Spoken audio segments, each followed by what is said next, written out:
Ito na yung order ninyo. Miss, Ho? ito ba yung... Gusto pa ho yung order ng beer? Sige. Sandali lang ha.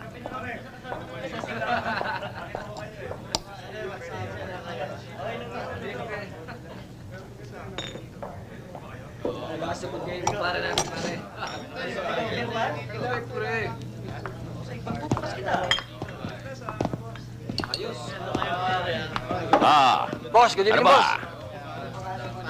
Pare. Pare. Dito tayo.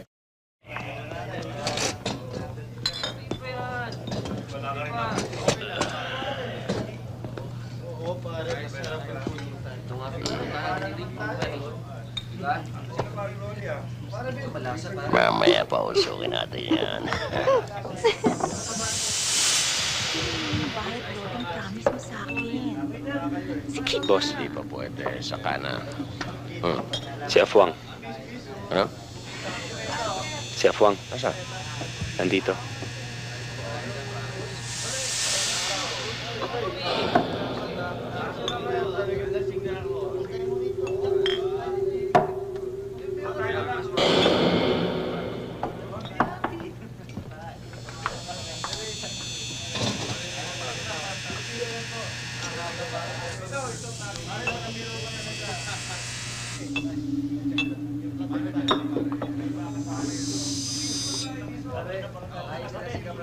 Mamaya, tikloy na yan.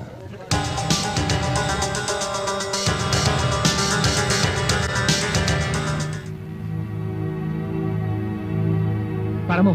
Para mo! Bakit? Itabi mo! Tabi mo! Kita mo yun? May duda ko. Tulak yun. Omads lang yan. Omads? Anong Omads? Bakit? Hindi ba itinuro sa inyo yan sa PNP Academy? Omads. Fingers. Oh, edi tama nga yung kutob ko. Tulak yun.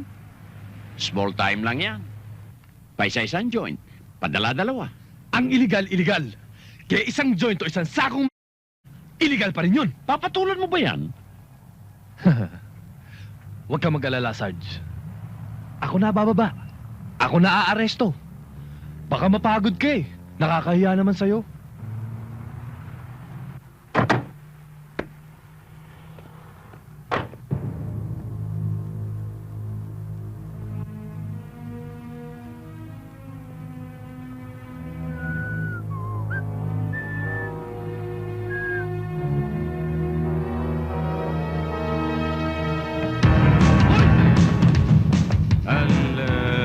Jogging. Jogging dito, jogging doon. Jogging. Ala, lawid ang dila mo.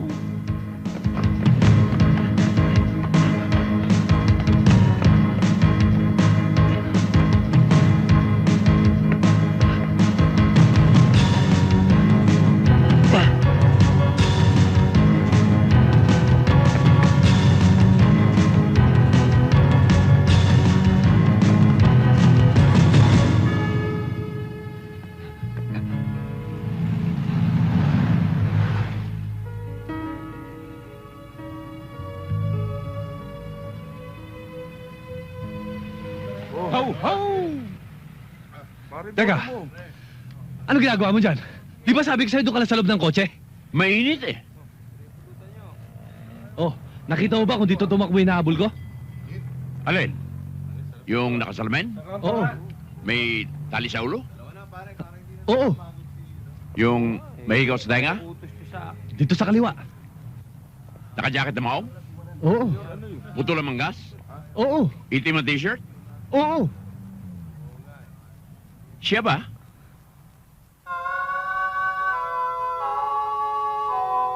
Magbabayad dito mga ininom natin.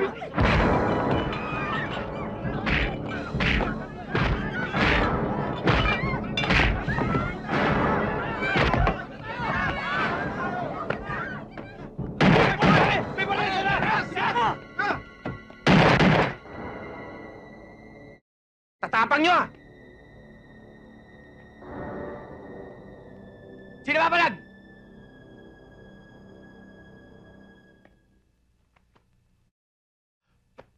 Rigor! Ano bang nangyayari sa'yo?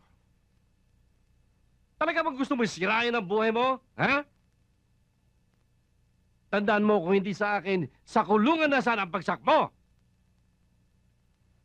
Rigor, naiintindihan ko ang sakit na nararamdaman mo ngayon dahil sa pagkamatay ni Evelyn at ang dalawa mong anak.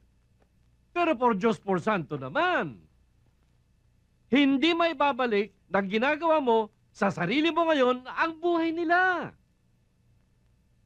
Tingnan mo itsura mo ngayon. Para kang isang sanggano. Talaga bang wala na halaga sa iyo ang buhay mo at ang sinumpa mong tungkulin?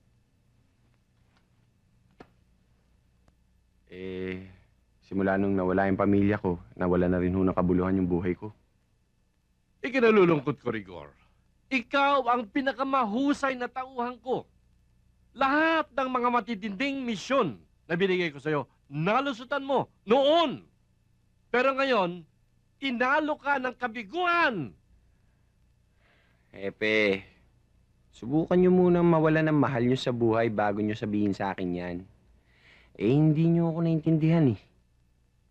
Lahat ng pagkakataon, binigay ko na sa'yo para magbago ka, pero wala kang ginawa. Wala!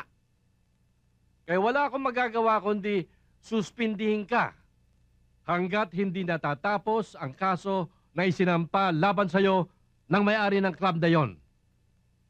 Ngayon, pag nagliwanag na ang utak mo, saka na lang kita may babalik sa pagkapulis.